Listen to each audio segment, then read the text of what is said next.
रात का वह समय था जब हवा भी सांस लेने से डरती थी।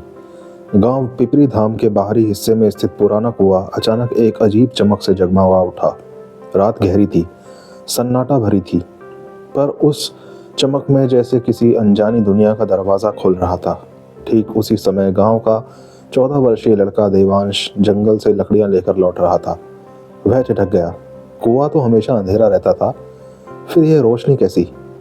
यही इस कहानी की शुरुआत है। रहस्य का आरंभ। देवांश हिम्मती था पर मूर्ख नहीं। उसने दूर से ही देखा कि कुएं की रोशनी कुछ मिनटों तक चमकी, फिर गायब हो गई। उसने डरते डरते अपनी माँ से इस घटना का जिक्र किया, पर माँ ने कहा, बेटा, वह पुराना कुआं शापित माना जाता है, कोई पास नहीं जाता, शायद कोई जुगनू होगा। पर देवांश को विश्वास नहीं था। जुगनू इतनी तेज रोशनी नहीं दे सकते। इस घटना के अगले 2 दिनों तक गांव में अजीब घटनाएं होने लगी। रात में गायें अपने आप डरकर रंभाने लगी। पेड़ों के पत्ते किसी अनसुनी धुन पर थिरकते दिखते। गांव की बुजुर्ग दादी बताती कि उन्हें कोई अदृश्य छाया घर के बाहर चलती दिखती। लोग डर गए। पंडितों ने कहा, लगता है कोई अलौकिक मेहमान इस गांव में आया है। देवांश का संकल्प।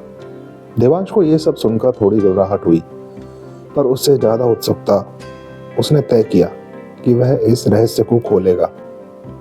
एक रात वह कंधे पर लालटेन लटकाकर चुपके से उसी पुराने कुएं पर गया। हवा में अजीब सी ठंडक थी। वह जैसे ही कुएं के पास पहुंचा, पानी की सतह पर फिर वही साधारण सी चमक उभरी, पर इस बार रोशनी से एक आकृति निकलने लगी। देवांश का दिल तेजी से धड़कने लगा। आकृति धीरे धीरे मानव रूप ले रही थी। लंबे बाल, तेजस्वी चेहरा और विशाल आंखें। डरो मत, आकृति ने कहा, मैं तुम्हें नुकसान नहीं पहुंचाऊंगा। देवांश कांपते हुए बोला, आप कौन? मेरा नाम अग्निराज है, मैं देवलोक का प्रहरी हूं। देवांश अवाक रह गया। देवलोक प्रहरी? अग्निराज ने कहा, मैं देवताओं का दूत हूं। तुम्हारे गांव पर एक प्राचीन संकट आने वाला है और उसे रोकने के लिए मुझे एक ऐसे मानव की आवश्यकता है जो निर्भय, सच्चा और संकल्पवान हो। मुझे लगता है वह मानव तुम हो। देवांश कांप रहा था, पर उसकी आंखों में जिज्ञासा की चमक थी। गांव की प्राचीन कथा। अग्निराज ने कहानी बताई। सदियों पहले पिपरी धाम में महेश्वर ऋषि नामक एक तपस्वी रहते थे। उन्होंने शिवजी की वर्षों तक कठोर तपस्या की। प्रसन्न होकर शिवजी ने एक दिव्य रत्न तक्षक मणि उन्हें दिया। उस रत्न का गुण था, जहां रखा जाए वहां सुख शांति बनी रहे, धरती की आपदाएं दूर रहें, गांव को कोई प्राकृतिक संकट न छुए। लेकिन कुछ वर्ष बाद एक दुष्ट तांत्रिक ने उसे हथियाने की कोशिश की।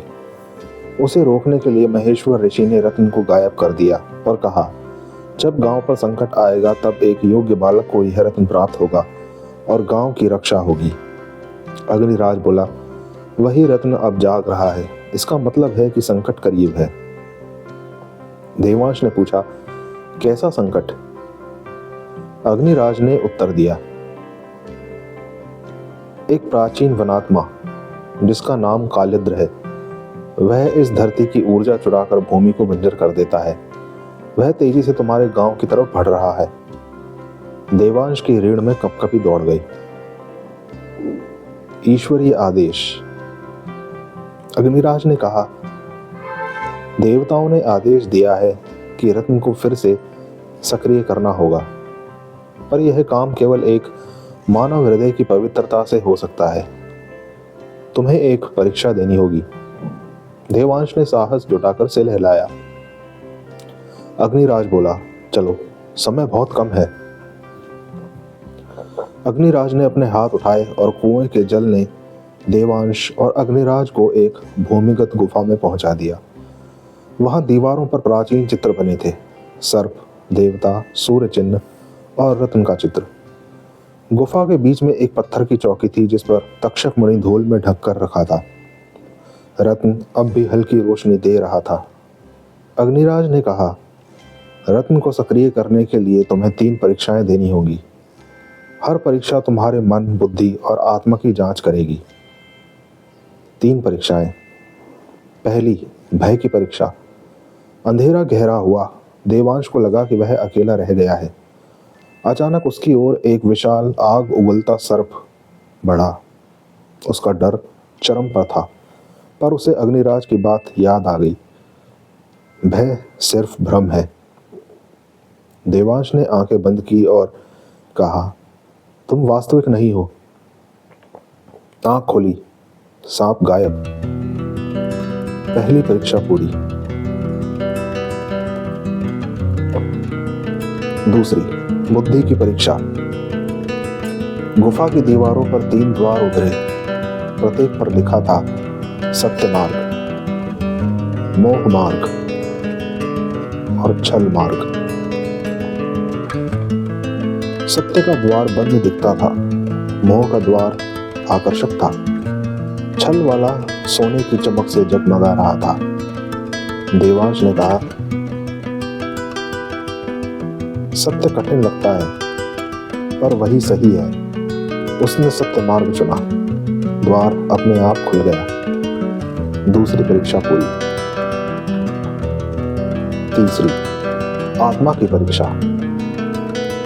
अंतिम परीक्षा सबसे कठिन थी। रत्न के सामने उसकी माँ खड़ी दिखी, बीमार और कमजोर। माँ बोली, बेटा मैं बहुत बीमार हूँ, मुझे बचा लो, रत्न मुझे दे दो। देवांश रो पड़ा, पर भीतर से एक आवाज आई, यह परीक्षा है। देवांश बोला, अगर मैं इस रत्न को गलत स्थान पर दूंगा तो पूरा गांव नष्ट हो जाएगा। माँ मुझे माफ करना। जैसे ही उसने यह कहा, माँ की आकृति गायब हो गई। वह भ्रम था। तीसरी परीक्षा पूरी। रत्न तेज रोशनी से चमक उठा। कालिंद्र का हमला। उसी समय गांव में जोरदार तूफान उठ गया। पेड़ उखड़ने लगे, आसमान काला हो गया, लोग चिल्लाने लगे, कालिंद्र आ गया, बचाओ। वह काले धुएं जैसा प्राणी था, आंखें अंगारे जैसी, जहां जाता धरती सूखी हो जाती। देवांश और अग्निराज गुफा से निकलकर गांव पहुंचे। कालिंद्र गर्जन कर रहा था। अग्निराज बोला, देवांश, रत्न तुम्हारे हाथों में सुरक्षित है, पर शक्ति तुम्हारे साहस से निकलेगी। इसे आसमान की ओर उठाओ। देवांश ने दोनों हाथों से रत्न उठाकर आसमान की ओर किया। अचानक रत्न में से तेज चमक निकली, सूर्य जैसी, दिव्य और गर्म। कालिंद्र चीखने लगा, उसकी शक्ति कम होने लगी। देवांश पूरी ताकत से चिल्लाया, यह गांव मेरा है, तुम इसका कुछ नहीं बिगाड़ सकते। रत्न की रोशनी ने कालिंद्र को पूरी तरह भस्म कर दिया। आसमान साफ हो गया। धरती पर हरियाली लौटने लगी। लोग खुश होकर देवांश की जय जयकार करने लगे। देवताओं का आशीर्वाद। अग्निराज मुस्कुराया, तुमने पीपली धाम ही नहीं बल्कि पूरे क्षेत्र को बचा लिया।